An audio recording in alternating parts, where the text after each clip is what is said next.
We'll read another case and answer questions. Janet has joined Devon International Diagnostics Customer Service as its CEO. So, this is a diagnostics company and she is joined as its CEO. She would be overseeing two locations, one in Tampa, Florida, another in Lenexa, with 250 plus employees, roughly 250 employees. 250 representatives working remotely from home. Devon is known as the leading provider of the diagnostic services and solutions across the world. Janet has been asked to turn around an organization that has gone through a complex consolidation process. Okay, I'm sorry. I'll do this case again. Let's read the next case quickly and answer the questions. Janet has joined Devon International Diagnostics Customer Service, DCS, as its CEO. She'd be overseeing two locations, one in Tampa, Florida, one in Lenexa, with 250 employees, plus roughly 250 representatives working remotely from home. So they have 250 employees in the company, plus 250 representatives working from home. Devon is known as the leading provider of diagnostic services and solutions across the world. Janet has been hired to turn around an organization that has gone through a complex consolidation process the year before, in which its 20 customer service call centers had been pared down to two. It had 20 customer care service centers. It has come down to two now. And she now has to go through this consolidation process. She's the CEO, she's joined now. This is her objective. Labor costs were high, as was absenteeism and turnover. These are the challenges: high labor costs, high absenteeism, and turnover.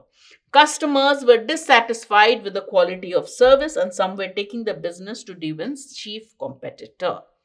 Within 2 months of joining DCS, Janet had received numerous calls on a daily basis from members of a sales team who were furious that they had lost an existing customer because the customer couldn't get anyone at DCS to answer the phone, or when they did, the representative couldn't answer their questions and transferred the call to someone else. So now, what is the problem? When you have new recruits, within 2 months of joining, this is the problem. The sales team is calling her up and telling her that we have lost, and she got numerous calls on a daily basis. And there were members on the sales team who said that, we are losing customers because when they call, nobody is answering the phone. And if they answer the phone, the representative who's answering the phone is not able to answer the queries and just keeps transferring the call to someone else. So basically, it shows that the person at the customer service end is clueless about what to do. Here are a few practices that might help Janet in preventing existing clients from discontinuing the association with DCS and aid in new client acquisition. So we've given certain practices that Janet might adopt.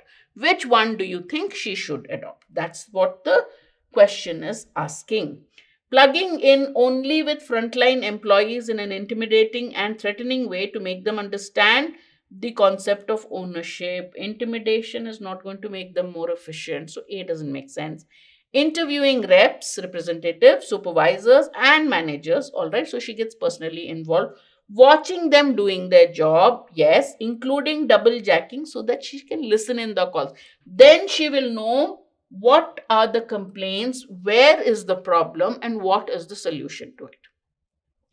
To make sense, diverting the call volume to other offices in Florida, firing the existing workforce and recruiting more skilled call volume handlers. Can this happen? If you direct the call volume to Florida, they will get overwhelmed. So not just will this center not work, that center is not going to do work. So this is also not going to work. Working on reducing the average time to answer a call so that the complaints about people not taking calls will reduce, and stressing on the need for a first call resolution strategy. Yes, this will avoid delays. So 2 and 4 make sense. Ensuring that inbound calls were routed to an appropriately trained representative. because this person is not able to answer. So make sure that inbound calls are transferred to a person who can have an answer, somebody who's already trained. At the same time, make sure that you train recruits to say, I have no clue, I'm going to transfer the call. So 5 also makes sense. Therefore, 2, 4, and 5 are some of the practices Janet can adopt so that the company works better. Right? So the answer is E, 2, 4, and 5.